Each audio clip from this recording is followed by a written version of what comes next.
Pada tahun 1957, dunia menyaksikan tonggak sejarah yang akan mengubah peradaban manusia. Uni Soviet berhasil meluncurkan Sputnik 2 keluar angkasa, mengirimkan makhluk hidup pertama untuk mengelilingi orbit bumi. Bukan manusia, bukan ilmuwan, bukan pula seorang astronot, tapi seekor anjing jalanan dari Moskow yang tak pernah tahu bahwa dirinya akan menjadi simbol kemajuan teknologi dan juga korban dari kesombongan manusia. Namanya Laika, seekor anjing kecil berwarna putih campur coklat, beratnya hanya sekitar 6 kg. Ia ditemukan berkeliaran di jalanan beku Moskow. Anjing itu tak tahu siapa yang memungutnya. Tak tahu bahwa tubuh kecilnya akan dijadikan alat uji coba. Tak tahu bahwa hidupnya takkan pernah kembali menginjak tanah. Ia tak tahu bahwa dirinya akan mati sendirian, melayang di luar angkasa, dalam dingin, sunyi dan rasa sakit yang tiada ujung.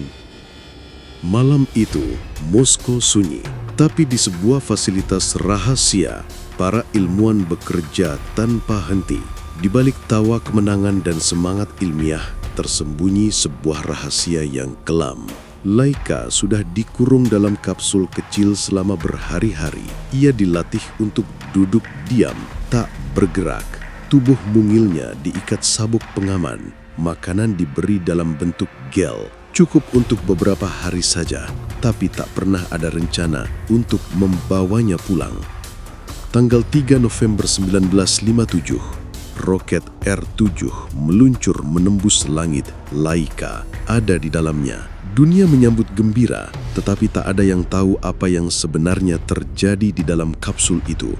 Tak ada yang tahu bahwa Laika menangis, menggonggong keras ketika suara mesin roket menderu memekakkan telinga. Tak ada yang tahu bahwa ia ketakutan, sangat ketakutan. Pada detik pertama roket lepas landas, suhu dalam kabin mulai meningkat drastis. Aliran darah Laika berdegup 2 kali lebih cepat dari biasanya. Jantungnya berdebar kencang, bukan karena semangat, tapi karena panik. Tubuhnya berkeringat meski udara dingin menusuk dari segala arah. Dalam 3 jam pertama, para ilmuwan masih bisa memonitor detak jantungnya. Tapi kemudian, sinyal itu memudar. Detaknya tak lagi terbaca. Banyak yang percaya Laika hidup selama 4 hari di orbit. Tapi bertahun-tahun kemudian, kebenaran mencuat ke permukaan. Laika mati dalam waktu kurang dari 7 jam setelah peluncuran.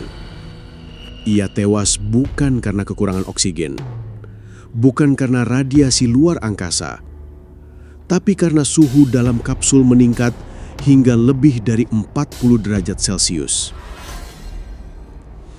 Ia kepanasan hingga otaknya berhenti bekerja.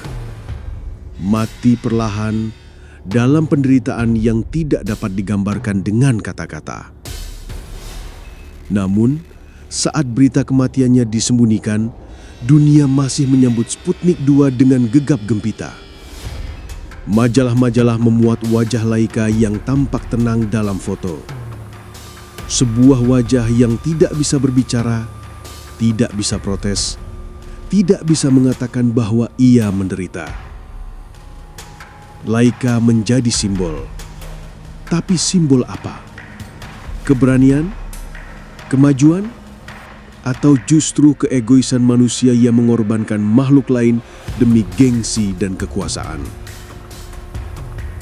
Di antara bintang-bintang, Laika melayang. Tubuhnya membeku di dalam kapsul sempit. Tak ada yang menemaninya. Tak ada yang memeluknya. Tak ada yang membisikkan bahwa semuanya akan baik-baik saja. Hanya sunyi dan kematian. Kapsul Sputnik 2 terus mengorbit bumi selama lebih dari 5 bulan. Hingga akhirnya, pada 14 April 1958, ia kembali memasuki atmosfer dan terbakar habis. Laika, yang tak pernah punya pilihan dalam hidupnya, kini menjadi abu di langit. Tak ada pemakaman, tak ada batu nisan, hanya serpihan karbon yang jatuh ke bumi tanpa disadari siapapun. Kisah Laika bukan sekadar cerita seekor anjing yang dikirim keluar angkasa. Ini adalah kisah tragis tentang bagaimana ilmuwan dan pemerintah rela mengorbankan makhluk hidup demi ambisi. Tentang bagaimana manusia bisa menutupi rasa bersalahnya dengan sebutan pahlawan. Apakah Laika ingin jadi pahlawan? Tidak. Ia hanya seekor anjing. Ia hanya ingin hidup tenang, bermain di salju, tidur di bawah pohon dan mungkin mendapat sedikit makanan dari tangan orang baik. Tapi yang ia dapat adalah ruangan sempit penuh alat dan kabel. Ia mendapat sabuk pengaman, elektroda di tubuh, dan rasa takut yang tak pernah bisa ia ungkapkan. Ia mendapat akhir hidup yang seharusnya tidak perlu ia alami. Dalam tahun-tahun berikutnya, banyak anjing lain dikirim ke luar angkasa.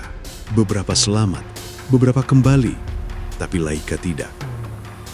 Ia adalah yang pertama, dan yang pertama mati.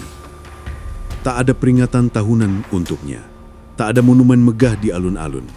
Hanya satu patung kecil di depan pusat pelatihan luar angkasa di Rusia. Itu pun dibuat bertahun-tahun setelah kebenaran kematiannya diungkap. Kini, dalam diam, kita mengingatnya. Seekor anjing kecil dari jalanan Moskow. Anjing yang tak pernah tahu mengapa ia dipilih. Anjing yang hanya tahu bahwa ia ditinggalkan sendirian di tempat yang bahkan manusia pun belum pernah datangi.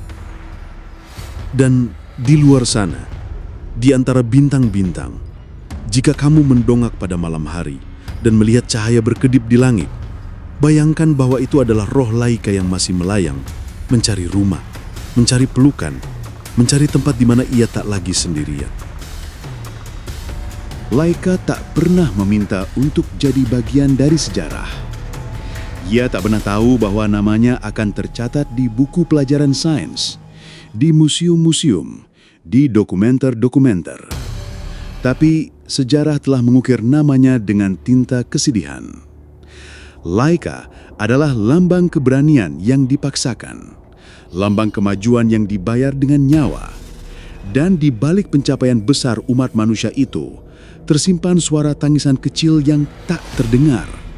Suara seekor anjing yang hanya ingin pulang. Terima kasih sudah mendengarkan cerita kisah Laika di channel YouTube kami Vainglory Days. Jangan lupa klik like, share, dan subscribe.